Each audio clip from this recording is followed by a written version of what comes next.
Steph, how determined were you on the boards to kind of make an impact there, and how much does that lead, doing those other things lead to you finding a flow on the other end offensively? I always have a radar on rebounding. Sometimes you get them, sometimes you don't. But a team that shoots as many threes as they do, that requires all the guards to come back and help the bigs catch those long rebounds. Just be alert. They have a couple wings that crash the glass, so you got to put bodies on them. But when you do get those rebounds, it helps us get into the break a little quicker because the guards got the ball, and obviously, it helps us just keep them to one shot. So that I'll get double digits every game, but I have the same intentions like we should. Steph, how much different was the defense without the shot blocking you had against Memphis? Was it a drastic?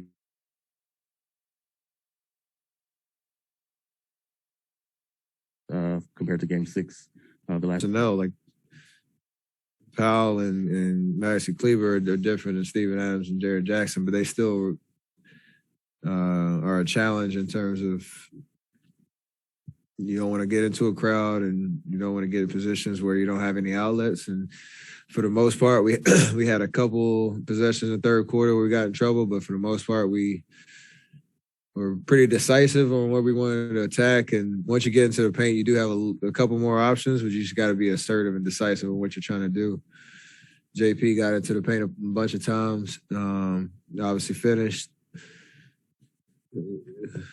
I think I had a couple in transition, but when we get in there are opportunities to shoot, but there's also opportunities to kick and create the good Warrior basketball ball movement that we're used to. So that's one game. We got to understand there'll probably be adjustments and respond accordingly. Wiggins was picking up Luka full court at times. You're a guy, obviously, that defenses sometimes do that too. Does that annoy, a ball handler when you got a guy kind of constantly up in you? Yeah, it does. And it's a tactic, obviously, in terms of just making guys work. Reggie did it to me a couple of times. It's just one more thing to think about. I wouldn't say it bothers you, but something you can't try to overcome. Wiggs is going to keep doing it. But it's just one more thing to think about, and that's good playoff basketball. What did you just think about his individual defense tonight, mostly on Luka? He took the challenge, and Luka's tough, man. Like, he still finds a way to control possessions. You got to assume he'll shoot a little bit better, but Wiggs was relentless. Every possession he was out there on him, and that's all we really want. Like, even if Luka has his numbers, you just want him at the end of the day feel like he had to work for everything he got and not give him anything easy. And we have to be able to help him on the backside, our rotations, and they want to try to bring, me and JP into the pick and rolls, communicate the Wiggs, let him know where it's coming from and be on a string. But that point of attack, Wiggs was awesome. And he's showing what he's capable of on that end of the floor. Steph, there was a play in the third quarter. You got trapped in the corner. You had to throw kind of a tough pass, maybe kind of a wild pass out to Draymond. That's what I do, throw wild passes. that play could have gone a lot of different directions, but it ends in obviously a big three. How would you kind of just describe the way that unfolds and the read that you and Draymond have to make that happen, and obviously the difficulty of the pass itself? It was a long shot pass. I just told them in the locker room just a minute ago. I said, when I threw it and I looked back and I saw it was not going anywhere near Loon, who I was trying to throw it to, and I saw Draymond save it. Sigh of relief on that one. But the way we play, once you get it, the first pass, they had two guys on me, and then we have more actions to follow. That's what we've been doing for years, and there's a chemistry to that. So,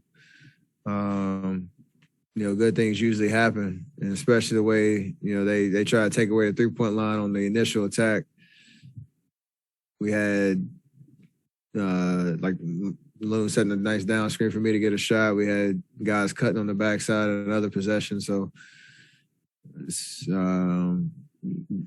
great chemistry in terms of creating offense that way, minus the behind the head pass.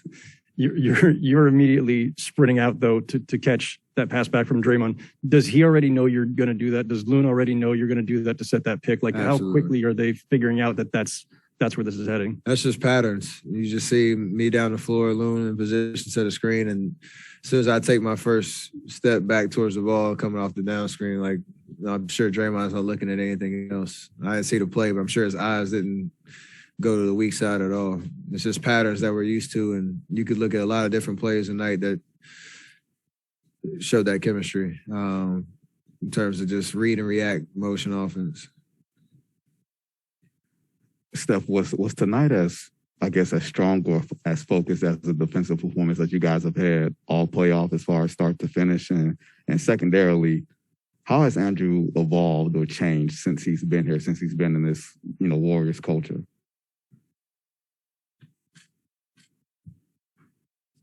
I don't know how to compare the rest other games, other series, but obviously when you get to this stage, you do have to elevate your execution if you want to win because the competition gets better. And Dallas is tough, so we did a good job with one game. We got to keep doing it over and over and over again. So however you grade the execution, we got to keep leveling up. And Wiggs is understanding the nuances of what winning basketball is and just how to key in on the little things in terms of consistent effort on defense, taking those one-on-one challenges, being aggressive on the offensive end, using his athletic ability to get to the rim if he needs to, confident shooting a three, being comfortable in our offense, to Howard's question. So there's like a lot of different things that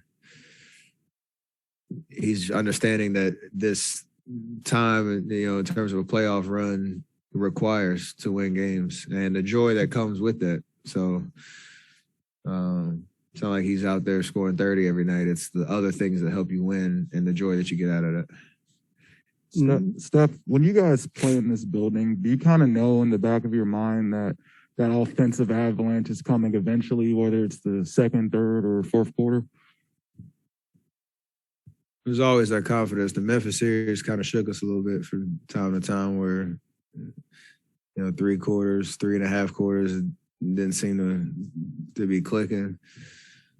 But again, we're all still trying to continue to get better and peak at the right time on both ends of the floor. And we do have the ability to turn it up pretty quickly. You don't want to rely on that and, be playing from behind a lot, but it is how we play. And, when you have that ability to create separation like we did in the third quarter, it's a fun way to play.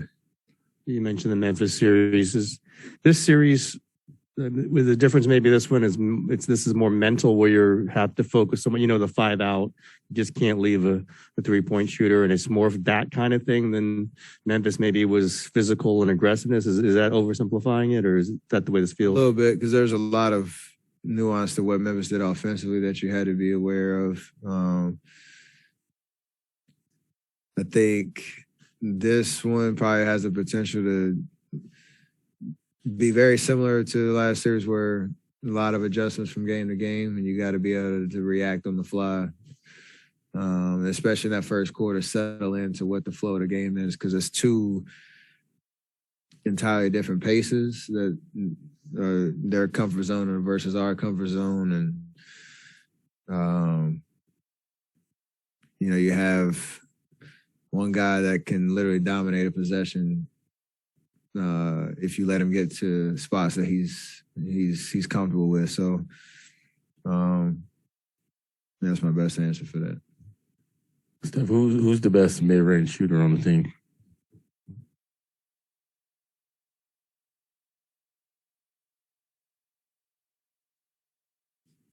It's a good question.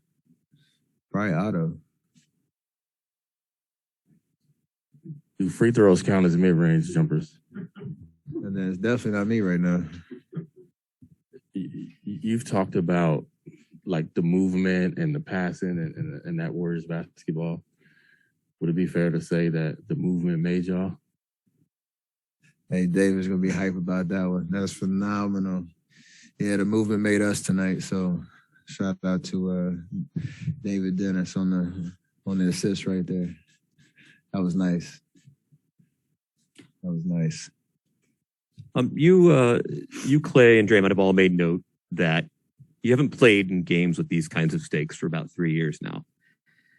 As you get closer, we're in the conference finals now. Is the energy familiar? Is it familiar but different this time around? Is it entirely different? We're super comfortable on this stage. I think it's more so just the understanding that because we've been away for 2 years and this is a different team, there's a sense of urgency of how important.